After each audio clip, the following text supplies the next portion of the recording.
else I wanted to definitely talk about here because this is important. There's been a lot of discussions around Trump's recent immigration stance to suspend. It says the State Department will pause immigrant visa processing for 75 countries whose migrants take welfare from the American people at unacceptable rates. The freeze will remain active until the U.S. can ensure that new immigrants will not extract wealth from American people. Let's talk about this. I think this is the U.S. is absolutely in their right to implement whatever foreign policy they best deem fit. When we look on that list, say for the Americas, they have, of course, Antigua and Barbuda. They have Bahamas, Barbados, Belize, Brazil, Colombia, Cuba, Dominica, Grenada, Guatemala. They have Europe, Albania, Belarus, Kosovo, Moldova, Montenegro. For Asia, Afghanistan, Armenia, Azerbaijan, Bangladesh, Cambodia, Fiji, Russia. That's interesting. Nepal, Lebanon. I mean, you just literally bomb Lebanon to shreds. Um, yeah, this is quite interesting. Iraq, and then Africa, you have Algeria, Cameroon, Cape Verde, Cote d'Ivoire. It just blows my mind with Africa, right? Because Africa is definitely, I would say, not in the majority, according to the reason why they are suspending visa privileges for these countries. But there are definitely some bad apples. I absolutely have to admit that. Most Africans do come to this country and they work really hard to put food on their table, rarely do rely on the welfare system for their sustenance. In fact, Africans are amongst the immigrants who do extremely well here in the United States and contribute tremendously to the U.S. economy. So it's I see this in two folds. First, we know that there have been some cases of some Africans taking advantage of the system. We know that this is not limited to Africans, as we saw from the list. But I'm going to speak on Africa for a little bit because we have to take a level of responsibility for this. The way we've positioned ourselves geopolitically has not been advantageous to our individual countries or the people of Africa. We often tend to kowtow. We often tend to bend the knee to Western nations, especially like the U.S., because we are beholden, or we've attached ourselves. We've been married to aid money from the US. So I can see how, on a broader scale, if you extend welfare to aid that is actually given to Africa, how they can include all of these African countries. In fact, studies have shown, or they have reported, that I guess Egypt gets the largest aid, but Egypt also happens to be one of their biggest allies in Africa. I mean, any nefarious things they want to do in Africa, they definitely go through Egypt, amongst other countries here.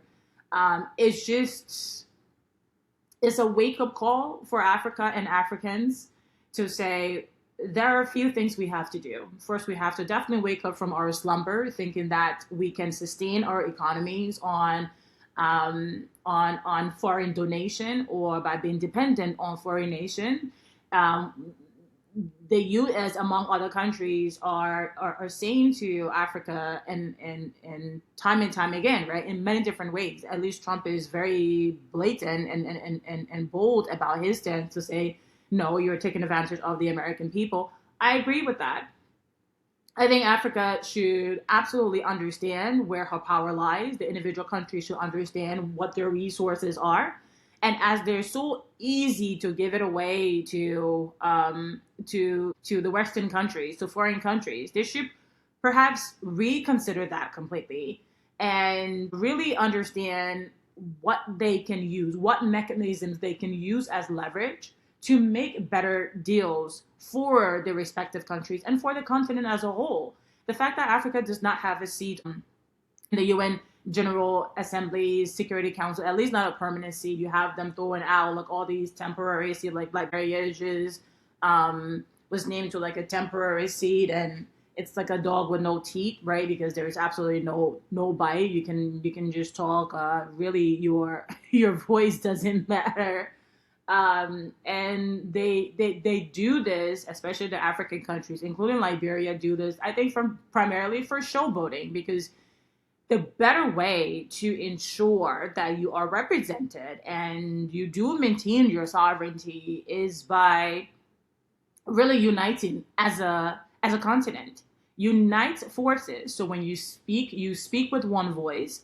Instead, they have found a way to divide us, and we are also responsible for that. The fact that we don't understand that, we don't see that, and we continue to operate from an individualistic perspective, because that's what's been ingrained in us. Oh, you're different from these people. Algeria is different from Cameroon, and that's probably a different story for like another day. The fact that the North Africans consider themselves more Arab than even like Africans is just laughable to me. It's like, okay, do you want to split the continent and you can attach that part to Arabia? Be my guest, but let's get grounded in reality. We're Africans. We're very hardworking people. We have tremendous entrepreneur spirit, and the fact that we will be associated with bleeding other countries' citizens of their tax dollars, being dependent on them for our survival, is frankly despicable. We need to get serious about our sovereignty. The fact that it's been demonstrated with Burkina Faso and Niger and Mali, Botswana, means that it's not impossible. And you can't say, oh, it's going to take forever, and how do we untangle all of these webs? Start untangling today. How about we start today? We've seen that kowtowing doesn't work. So no matter how you bend the knee, no matter how you beg for aid, no matter how you allow them to steal your resources and make really bad deals for your people and give them access to your wealth, no matter how you demonstrate that you're a complete idiot because you don't have the ability to run your country administratively to where it works for your citizens, constantly begging for Western interference, it means that there is just a huge disconnect that the African leaders don't seem to understand. The fact that our security arms are heavily funded by Western dollars, the fact that the African Union, 70% of its budget comes from the West, the fact that the UN is funded by the US, you can't fault them for taking these bold moves whenever they feel like. It's completely within their rights. We can talk about the humanity of it all, right? The way to go about it. I mean, under the Democrats, Barack Obama deported the most people during his terms. I mean, Democrats have done some atrocious things. And Trump and the Republicans are essentially saying, well, we have all right to do this. And they do. America is a sovereign nation. We must stop thinking that running away from Africa to attain individual wealth and progress is going to solve our problems while we send back home every now and then $100 here and $200 there. We cannot sustain African economies on aid and remittances. Let's get serious. Let's start drafting domestic policies that actually work for our economies and can take our economies forward. Let's start understanding what our powers are so we're able to sit across from neo-colonialists who comes to quote unquote invest in our country.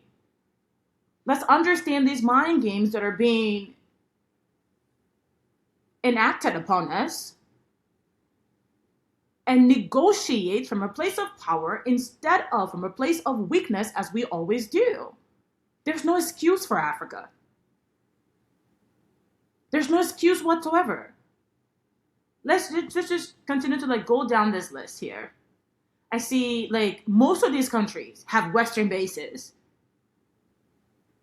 So we talk about sovereignty. How can you even establish sovereignty when you have another country's army on your soil? It's literally you have a house and they have their tanks pointed right at your door on your own soil. How about we start by kicking them off our soil? How about we do that? Because Africa has everything it needs to sustain itself, from uranium for electricity to gold and the cobalt that powers our various technological devices today. And we sit there acting as if to say, God just dropped all these resources on us and we have no idea on how to use them. We often go begging to others, could you please come and take a look under my rug? I may have some diamonds and I may have some gold. There's just so much. I mean, I don't know what to do with them. There's just so many of them. I can't. And then they come, of course. They're business people. I don't fault these people. They're in it to make profit. We should be in it to earn revenue, enough, adequate revenue to foster progressive and actually fruitful economies. But we don't do that. In fact, a few elites, bureaucrats, old guards amongst us bring these Westerners in, once again, not anti-FDI, naturally pro-FDI. And I don't fault the bad deals that the West has been engaged in, because it takes two. If our leaders are just incapable of making sensible deals and representing our nations and themselves in a sovereign manner, that they get taken advantage of, or they subject themselves to be taken advantage of, who do you fault? Do you fault the person who takes advantage of you as an adult? We can say, yeah, morally, yeah, they should operate from a place of sensibility. They should, uphold a level of humanity. Yes, they should. What is our excuse for just sitting there and taking it? What is our excuse?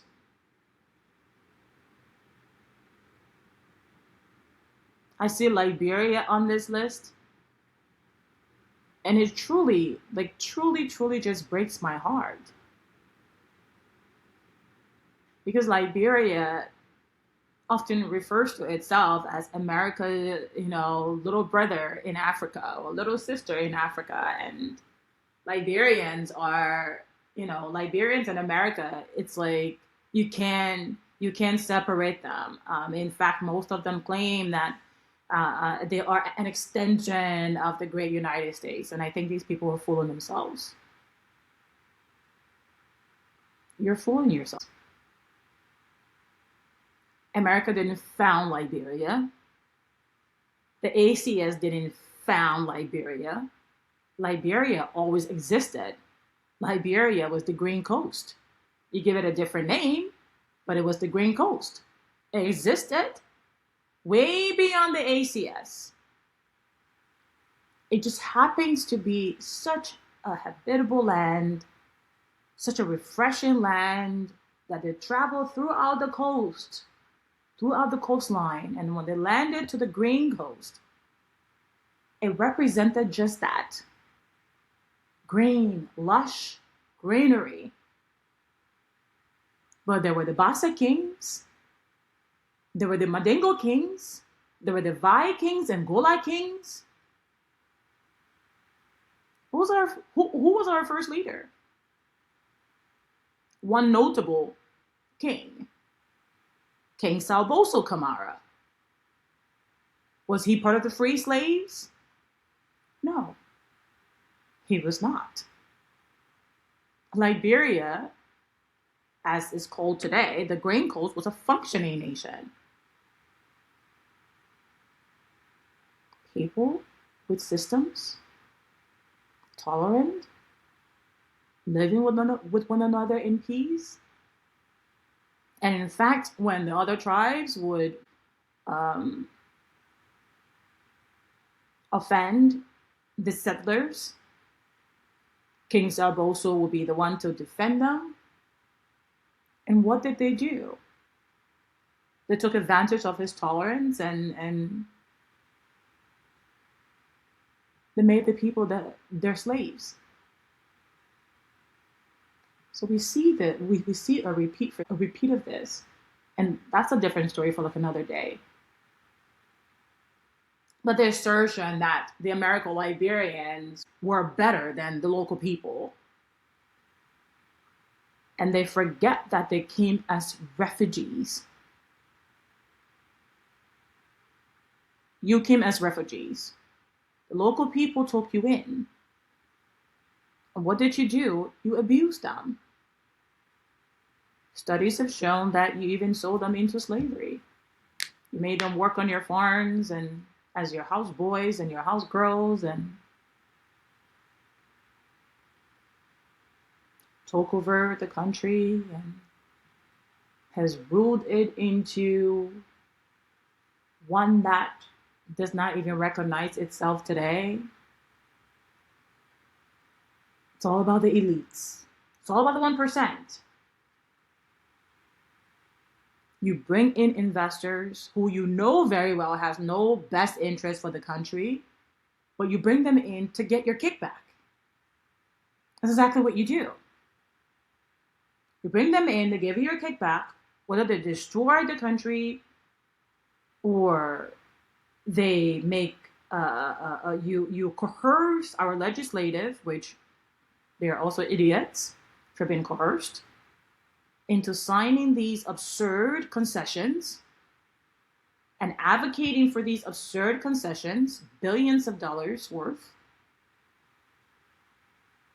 giving the country just what? Pennies. They each get a brown envelope. You get a brown envelope, and you get a brown envelope, and you get a brown envelope. And they all just shut their mouths like mumus. And so you bow and you bow and you bow and you vacation. And while the 99% of Liberians still live under $1 a day. Still live under the poverty line. With all the gambling of the resources, with all the prostituting of Liberia's resources, you still make this list. It's sad. I'm truly disheartened. Liberian leaders, Africa needs to do better. A continent that is 80% youth,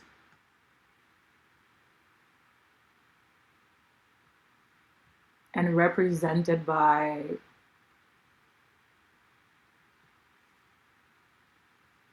grandpas,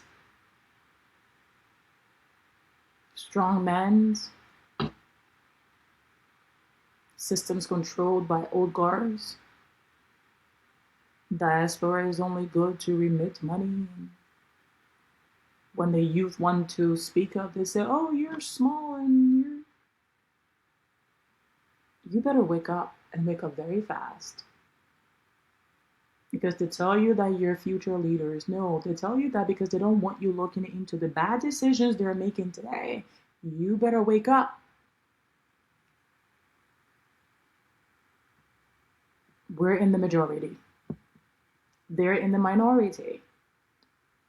Come elections for these countries, you better be voting in people who have some morals, people who are principled, people who will truly represent these nations in a way that guarantees the welfare of the people. Because the exodus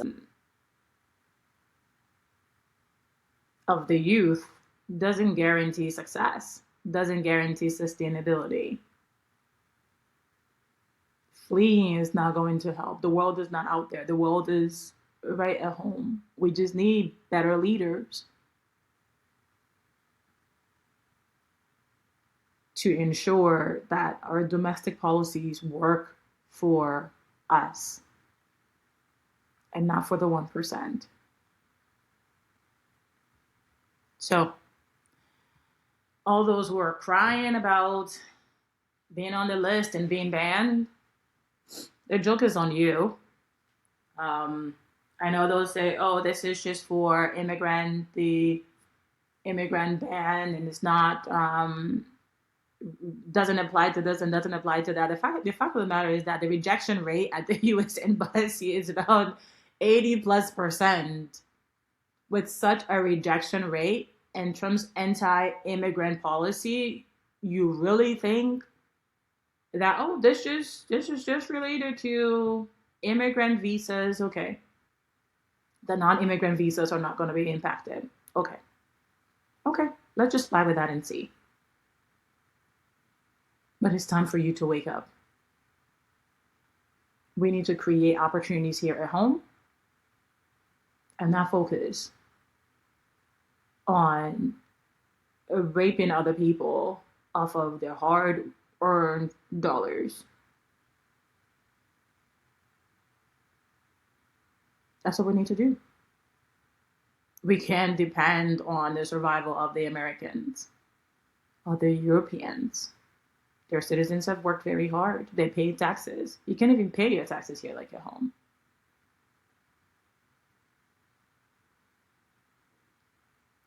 We cannot depend on other people's tax dollars. We certainly cannot abuse it. So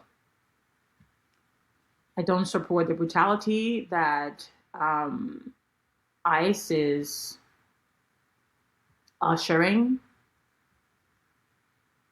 The U.S. is a foreign country, it's a sovereign nation, and has every right to implement a foreign policy that meets their sovereignty.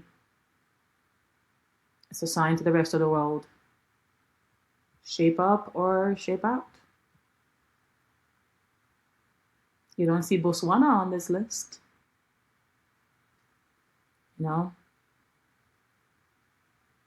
They know exactly what they have, and they know how to use it as leverage. We need to wake up. The time is now. Now or never.